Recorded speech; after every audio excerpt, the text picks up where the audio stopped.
Welcome back to What Arty Noobs. This is an Object Travel 7 version 2. It's a tier 9 Russian premium heavy tank. It's located on the north spawn of Malinovka, and this one is under the command of Awppenheimer. And I must apologise to Awppenheimer because it's been a little while since we've done one of his replays, and he sent these in some time ago and they got kind of delayed. Game on!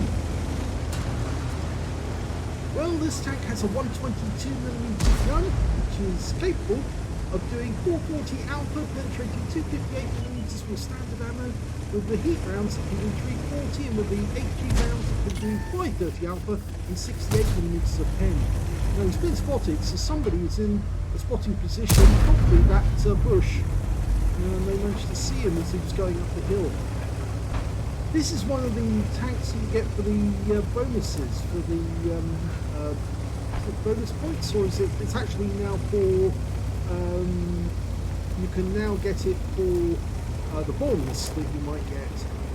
But it used to be only for the bonuses, I think you can get, and they're actually in the stores tab, I believe, or in the collectors tab, that you can actually get them.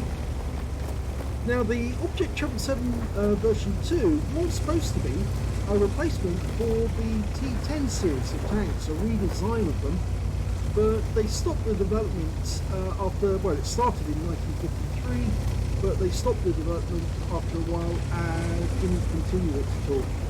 It drew from the original T10M designs in the Object Travel 7 or 770, and so it's a very flat design, you might say, and it doesn't really look like a T10 in many ways. It hasn't got that big barrier right at the front of the vehicle. As I say, it does have a 122mm gun, and standard reload is 13.33, but Oppenheimer's got it down to 10.84. It's very resistant to enemy fire, very difficult for them to damage it, so it's very strong and able to take a lot of punishment. Unlike some of the other bonded tanks, such as the Shure 4, who actually are not that strong, and they're very vulnerable to enemy fire. Okay, well, he managed to get behind the windmill to avoid any return fire from the enemy tank in front of him. Didn't get the second round into the Conqueror though. It's got a lovely little side scrape position here. Duck in, and he's got some teammates behind him. Oh, yeah, the Conqueror tried to side scrape in the wrong way, and he centered his side to our plan, so he just put a round straight through it. Not the most desirable way to do it. That's better. He's got it right now, and we took a round in the tracks. You'll see, probably hear a lot of that during this encounter, because more than likely the enemy tank's going to have a bit of difficulty trying to get damage. He's going to be hitting the tracks instead. Yep, did it again. But this time round, Oppenheimer got a lower plate hit on the Conqueror. Now originally when they brought this one out, and they also brought the Shure 4, they actually pointed out that this tank was actually very, very, very tough. And some people thought, yeah, I'll be go for this one, but in actual fact, most people have gone for the Shure 4 instead. I still actually went for the Object Travel 7 version 2, because I thought that with this stats, this one was much better than the other alternatives. He is angling a little bit more, still took it in the tracks, bounced it off the roof. Okay. Now, they did consider having a gas turbine engine on this tank, as well as an autoloader, but it doesn't actually have that. As you can see, it's got the normal complement. It's commander, gunner, driver, and a loader. They didn't do any mass production, and they did stop the development, but they did create a cast hull. We managed to plonk that round in before the A phase 1 pulled back. That's the other heavy tank that you can actually get as an alternative to the bombs. I think that's the other one that I got as well from my bombs. Look at that, it bounced around from the T-54. So it's a very strong turret indeed. Conqueror's pulled back. So he might have to move forward to side scrape off a bit around the corner. So he's just adjusting. Where's the Conqueror? Oh, he can see it. And he's got a kill shot this time. So first kill. But he hasn't taken one hit point of damage so far. Just hits into the tracks. But he did notice that there's something going on behind him. And the enemy tanks were trying to get round and outflank him. And he wants some hit points off that scaler. Yeah, and he can ram kill. No, didn't get it, but he's so close to getting a ram kill. One shot should be enough. I don't think the scope is going to be able to do anything about that. And he's out the game. Now we did leave the AE phase 1 up there all on his own. And he has lost some hit points in the meanwhile. And now he's gone. So the question is, does he use the wreck of the list, or is he going to try and fall back? Well, the T-54 did a bad thing. He poked himself out over the edge and gave us an easy shot. He's now one shot. So anyone can put around him. But now we've got to fight two tanks and get the advantage of the A phase 1's wreck. And we finally lost some hit points because of that.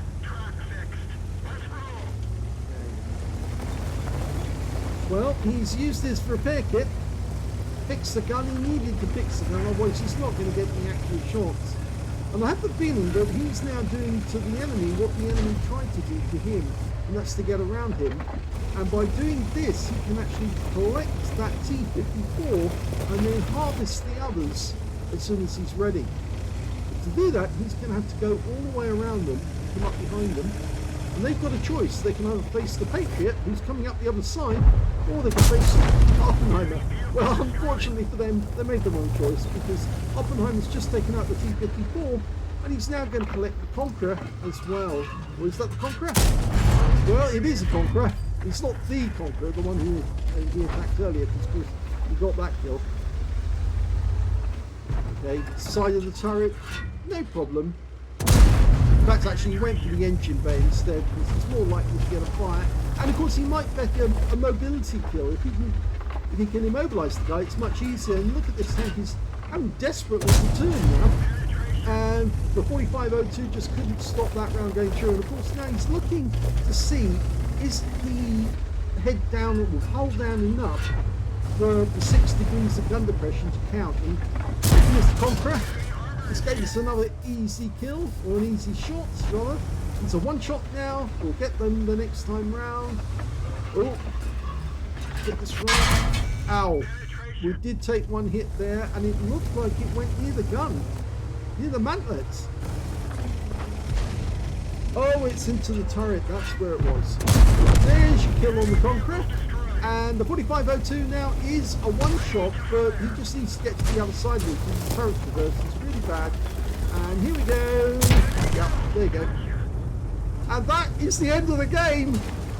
So, very good. Here's the end of battle stats, and believe it or not, that was his first ace tanker in the Object Treble 7 version 2. Yes, Awppenheimer hadn't aced this one before, but he has now. And, well, I'm surprised because he normally does ace them fairly easily once he gets hold of them. I suppose this one might have been sitting in his garage for some time and he just finally got around to using it. He got a fighter badge for getting at least 4 kills. In fact, he ended up with 5, which is 1 short of a Top Gun and 1/3 of the enemy team. He got a sharpshooter for getting 10 or more consecutive shots on the enemy, a shellproof for blocking more damage, exceeding the hit points of his own vehicle, a master gunner for getting 5 armor penetrating shots in a row, as well as a duelist for taking down 2 tanks who damaged him, and a fire for effect for doing more damage than the hit points of his own vehicle. Because he chose to do that move around the enemy and outflank them, he ended up with a high caliber as well for collecting the most damage in the game. And he got a steel wall as well for blocking the most damage in that game overall. And his win rate was 8,700, which is Super Unicum standard and quite a bit more. Let's have a look at the team score. In actual fact, it was his first battle in it. I just read the text and I didn't read that before. Yes, that was his first battle in this tank, and he got an ace tanker first game. He managed to get 5,972 hit points out of that game. The second highest damage was the Char Future 4 on the enemy, 3,019. And the third highest damage was the Kunstpanzer on the enemy team, 2,695. Thankfully, both of those players did not come up the hill. When it came to kills, yeah, he got that one as well with 5 kills. 3 kills went to the T-54 first prototype on his team, and 2 kills went to the RU-251, the Leopard prototype A, and also the Kunstpanzer on the enemy team. And he was the only one on the enemy team who managed to get more than 1 kill. When it came to base XP, he's got that one as well, so he's got the top in all 3 columns.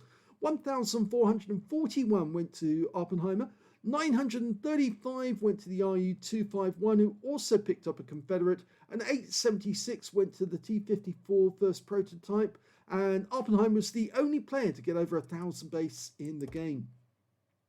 He fired 24 rounds, got 19 direct hits on the enemy and 15 penetrations and 2 splash. Damage of 5,972 hit points, of which all of which was at close range. 11 hits received from the enemy, so he only just qualified for the Steel Wall. 2 of those penetrated, and I think the VK4502 was one of the ones who did that. 9 non-penetrations, 3,180 hit points of damage blocked by armor. 5 enemy vehicles were damaged, 5 were killed, and he earned 85,335 credits for the battle, 42,668 from personal reserves, 50,000 for completing a mission, and 178,003 credits altogether.